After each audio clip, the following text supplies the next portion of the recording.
안녕하세요. 배신의 장미입니다. 오늘은 선을 넘는 예비 시모로 인해 파혼을 하게 된 사연자분의 이야기입니다. 사연자분은 남자친구와 결혼을 준비했다는데요. 그 과정에서 예비 시모가 사연자의 배경을 보고 과한 요구를 하고 몰상식한 말들을 했다는 사연. 지금 시작합니다. 저는 얼마 전 파혼을 한 30대 여자입니다. 제 입장에선 파혼이 최선이었기에 파혼을 했는데 상대 쪽인 남자와 그 집안에선 제게 너무 예민하다고 그런 식으로 평생을 가도 절대 결혼은 못할 거라고 했던 말이 떠올라 조금은 혼란스럽기도 합니다. 저와 남자친구는 친구의 소개로 만나 2년간 연애를 하고 결혼을 약속하였습니다. 저희 집에 인사 온 남자친구를 보고 저희 부모님께선 다른 무엇보다 성실하고 사람 됨됨이만 괜찮으면 된다며 그간 종종 만났던 모습대로라면 괜찮은 것 같다고 서로 함께 하면서 항상 상대를 존중하고 평등한 입장에서 아끼며 살라고 하셨습니다. 제가 남자친구는 인사를 가니 남자친구의 부모님은 제가 남편을 하늘같이 생각하고 내조 잘해서 좋은 가정을 일구라고 하시더군요. 아들 가진 부모님들, 내 아들이 아내로부터 대접받길 원하는 그 마음 다 같나 보다 하고 그냥 흘려들었습니다. 얼마 뒤 상견례를 하였고 저희들이 원하는 결혼을 준비하길 바란다는 저희 부모님과는 달리 시부모님은 예식장은 본인들이 살고 있는 지역에 잡으라고 했고 예식 날짜로 양일을 알려주며 그중 하루를 하라고 했습니다. 그리고 예단은 당연히 받을 거라며 아들 키우느라 평생 애쓰며 뒷바라지 했으니 예단으로 최소 3천에서 5천은 받아야겠다고 합니다. 그러면서 저희 집에서 부담 갖지 않을 금액으로 생각해 온 것이라고 합니다. 남자친구 부모님의 일방적인 이야기에 솔직히 당황했습니다.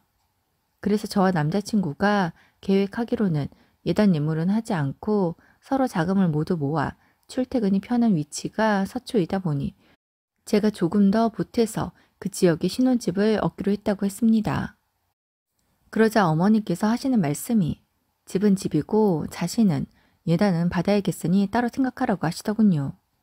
그러자 그 말을 가만히 듣고 있던 저희 엄마가 저희가 예단 예물을 하지 않기로 했다고 해서 집 구하는데 따로 돈을 보태줄까 했는데 그렇게 굳이 예단을 받아야겠다고 하니 그러면 예물도 해달라고 하십니다. 어머니는 당황하시더니 제가 액세서리도 좋아하지 않는 것 같은데 무슨 예물이냐고 하시네요. 남자친구가 이야기를 좀 할라치면 어머니께서 계속 가로막아 제대로 말도 못하고 있던 남자친구가 보다 못해 그만하시라고 예단도 안 하기로 했고 예물도 주고받지 않기로 했으니 더 이상 이야기하지 말라고 했습니다. 그러면서 예식도 모두가 서울에서 생활하고 있기에 일전에 이미 얘기한 대로 서울에 있는 한 호텔에서 하기로 이미 알아봐 놓았고 날짜도 미리 다 상의했는데 왜 갑자기 상견례장에서 다른 말을 하는 거냐고 합니다. 그러자 어머니는 그래도 자신들이 남자 측인데 아들 결혼식 날 서울로 올라오는 게 자존심이 상한다고 합니다. 그리고 예단은 받아야 맛이 아니냐며 친구들에게 자랑할 거리가 없다며 예단은 좀 받아야겠다고 하네요. 어머니의 고집에 분위기는 싸해졌고 보다 못해 저희 아버지가 예단은 알아서 넣어 보낼 테니 금액까지 정하지는 말라고 했고 원하는 예단을 하기로 했으니 결혼에 관한 나머지는 저희들이 알아서 하게 두라고 하십니다. 그러자 어머니께서는 알겠다고 하시네요. 그날 집에 돌아가자 아빠가 꼭 그 집으로 시집을 가고 싶냐고 하십니다. 그래서 그 집으로 시집 가고 싶은 게 아니라 그 사람과 함께 하고 싶은 것이라고 했어요. 그러자 아빠가 결혼은 남자와 여자 1대1의 결합이 아니라 집안과 집안의 결합이라 어쩔 수 없이 다른 가족들과도 부딪히게 되는 것이니 가볍게 생각하지 말고 진지하게 깊이 있게 결혼에 대해 생각해 보라고 하십니다. 그렇게 저희는 결혼 준비에 들어갔습니다. 결혼식장은 서울에 있는 한 호텔로 정했습니다. 예비시댁 쪽에는 관광버스를 보내기로 했습니다. 신혼여행은 하와이로 가기로 했고 웨딩 촬영과 드레스, 샵을 계약했습니다. 결혼을 하기 위해 하는 하나하나의 과정이 모두 너무 행복하고 설레었어요. 한 번은 예비 시댁에 갔던 날이었습니다. 엄마가 친척집에서 올라온 야채를 좀 가져다 드리라고 해서 겸사겸사 갔었거든요. 어머니는 제게 아니, 잘 사는 집에서 이런 야채도 받아먹니? 백화점 가서 품질 좋은 거 사 먹지 않고? 혹시 너희 집은 백화점 물건 먹으면서 지방에서 올라온 것만 우리 주는 건 아니지? 네? 아니에요, 어머니. 제가 가지고 온 것도 모두 품질 좋은 거예요. 다 대형마트로 납품되는 것들인데 저희한테 항상 좋은 거 먼저 보내주시는 거예요. 그래? 아니, 뭐 그렇다면 그런 것보다 해야지. 어머니는 말끝마다 너희는 잘 살면서 너네만 좋은 거 먹고 쓰니 등의 이야기를 하십니다. 저희 집은 여유로운 편입니다. 일찍부터 아빠가 사업체를 운영하셨는데 그 사업이 알맞은 시기를 타게 되면서 크게 성장을 하게 되었고 그때부터 지금까지 저희는 안정적인 생활을 하고 있습니다. 그런 상황을 알고 있어서인지 어머니는 한 번씩 저런 식으로 말을 하고는 했습니다. 그럴 때면 남자친구가 대신 미안해 했고 남자친구의 탓이 아니기에 전 넘어가주고는 했었습니다. 저희는 예단을 2천을 하기로 했습니다. 어머니는 3천 이상을 이야기했지만 집도 거의 저희 쪽에서 준비하는데 예단까지 그 이상으로 하는 것은 아니라는 생각이 들었거든요. 예물은 반지와 시계 하나씩을 나누어 끼기로 했지요. 저희 부모님은 재산은 많은 편이지만 불로소득이 아닌 밑바닥부터 일궈낸 재산이었기에 작은 것부터 정말 알뜰한 편이십니다. 그런 부모님 밑에서 자랐기에 저 역시 그러했습니다. 반지도 시계도 과하지 않는 선에서 남자친구가 골랐습니다. 어머니께서 어느 브랜드에서 예물을 했냐고 물으시기에 말씀드리니 왜 고작 거기에서 했냐면서 저희가 한 것들보다 배는 비싼 곳들을 이야기하십니다. 그러면서 아우 너희 돈 많잖아. 그런데 뭘 아끼니? 하면서 내 것도 한 세트 해주면 결혼식 날 끼고 좀 좋아? 아니, 나는 반지 14오면 된다. 라고 하시기에 어머니 나중에 환갑 때 반지 한 돈 해드릴게요. 라고 했습니다. 입을 삐죽대시는데 솔직히 벌써부터 내게 왜 그러실까 싶었습니다. 결혼 준비를 하다 보니 시간이 참 빨리 흐르더군요. 어느덧 결혼이 한 달도 남지 않았고 저희는 예단을 보내었습니다. 어머니는 잔뜩 기대를 했는지 예단비를 보고는 고작 2천을 넣으려고 하십니다. 2천이 적은 돈인가요? 전 정말 많은 돈이라고 생각합니다. 그래서 이래저래 생각해봤는데 2천 이상은 책정할 수 없었다고 했습니다. 그러자 어머니께서 돈도 많은 사람들이 진짜 짜네 짜. 기왕 하는 거 1,000만 원짜리 수표 한 장 더 넣으면 되는 걸. 그게 뭐 어렵다고 고작 1,000만 원으로 사람 기분을 나쁘게 시나 몰라. 어머니, 저희 부모님께서 집 사는데 돈 많이 주셔서 예단비는 제가 제 돈으로 챙긴 거예요. 사돈 돈이 네 돈 아니니? 그래, 쓰는 김에 한 장 더 썼으면 좀 좋아? 이럴 줄 알았으면 한우 말고 미국산 소고기를 준비하는 건데. 아유, 됐다. 밥이나 먹자. 와서 차려. 라고 합니다. 남자친구가 너무 민망했는지 제게 앉아 있으라며 어머니를 거들어 상을 차립니다. 그러자 어머니께서 왜 네가 난리야? 너야말로 가서 앉아 있어. 남편이 귀하고 어려운 줄 알아야지. 이제부터 연습이다 생각하고 주방 일은 네가 해라. 수저 놓고 식탁으로 갖다 날러. 물론 제가 할 수 있죠. 제가 하는 게 맞을 수도 있습니다. 그런데 굉장히 지시적으로 이야기하는데 예단이 들어가는 기분 좋은 날이어야 하는데 기분이 나쁘고 아무튼 좀 그렇더라고요. 아버님도 시누이도 있기에 분위기를 더 이상은 망치고 싶지 않아서 상을 같이 차리는데 아빠가 결혼은 집안끼리의 결합이라는 말이 자꾸 떠오르면서 앞으로 어쩌지? 라는 생각이 들었습니다. 그렇게 어색하게 식사를 했고 식사를 마치자 어머니께서 제게 설거지를 하라고 하십니다. 설거지 얼마나 잘하나 보자고 하시더라고요. 기름 있는 그릇은 어떻게 닦아야 하는지는 아니? 매일 나오는 설거지 밀어놓지 말고 바로바로 해야 해. 안 그러면 벌레 꼬이고 냄새 난다. 제가 그날 예배 시작에 간 순간부터 어머니는 절 쫓아다니며 계속해서 잔소리를 하시는데 정말 숨이 막히더라고요. 처음에는 그러지 않으셨던 것 같은데 점점 갈수록 심해지시는데 결혼식 이후에는 더하면 더했지 덜 하실 것 같지는 않더라고요. 그래서 어머니 저희 식기세척기 계약해 놨어요.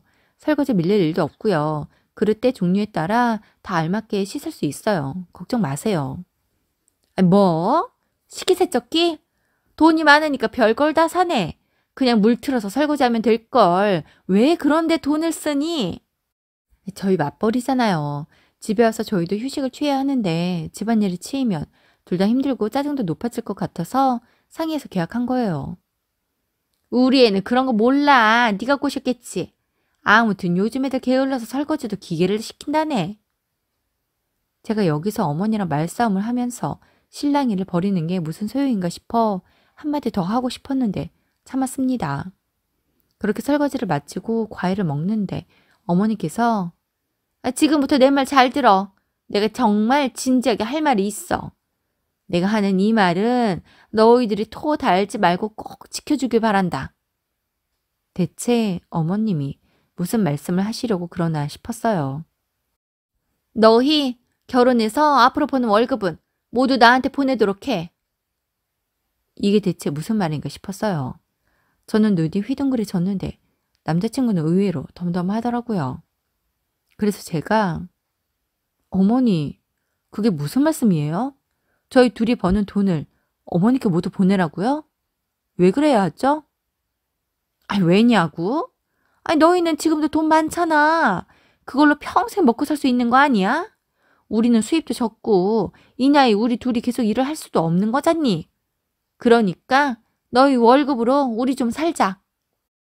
어머니 뭔가 착각하시는 것 같은데요. 어머님이 생각하시는 그 많은 돈 제 돈 아니에요. 저희 부모님 돈이에요. 아니, 네 앞으로 건물도 있는 거 알아. 거기서 나오는 월세로도 충분하지 않니?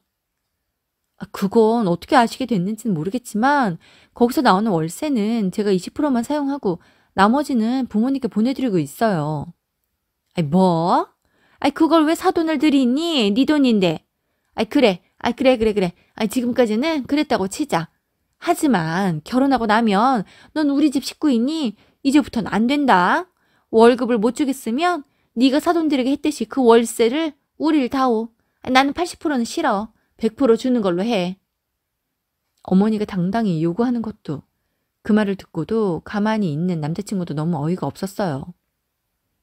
자기야, 어떻게 생각해? 뭐를? 어머니 말씀에 대해서 어떻게 생각하냐고.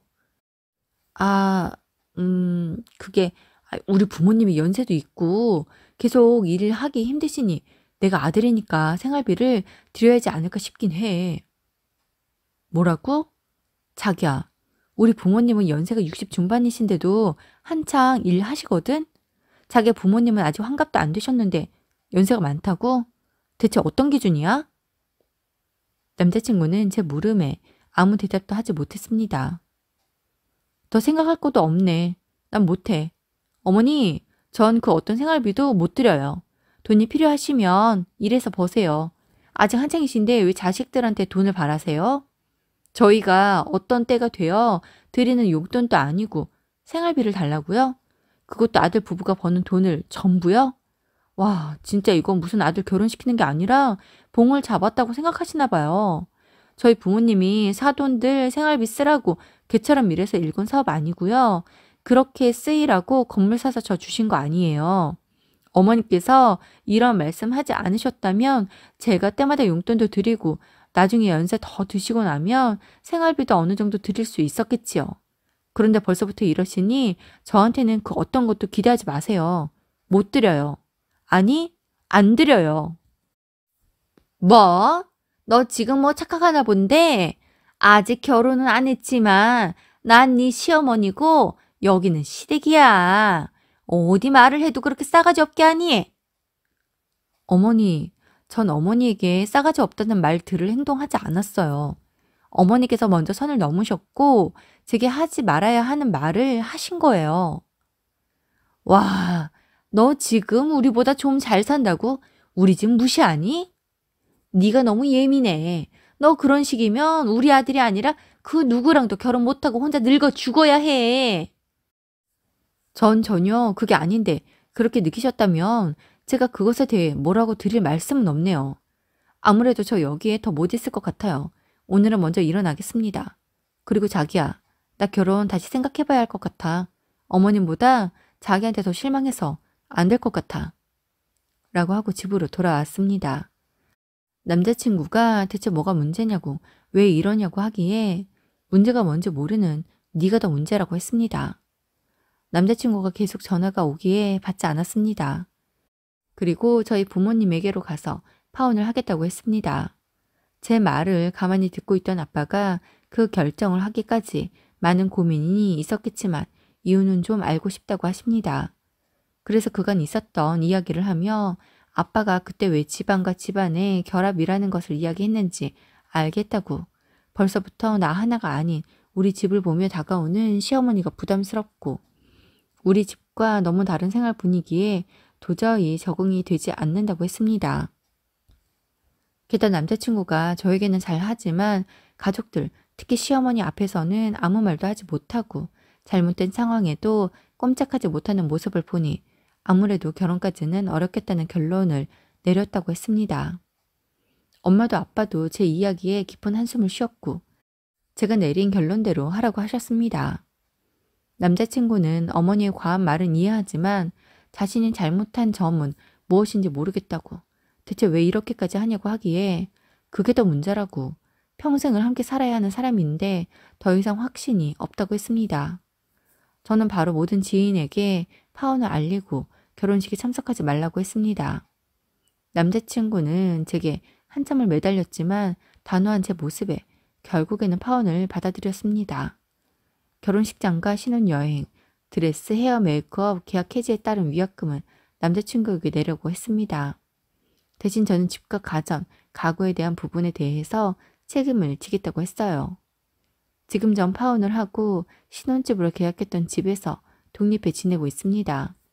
계속 부모님과 함께 살고 있었는데 그 기회에 독립을 하게 되었네요. 이번 일을 겪으며 결혼이라는 테두리가 참 답답하게 느껴졌습니다.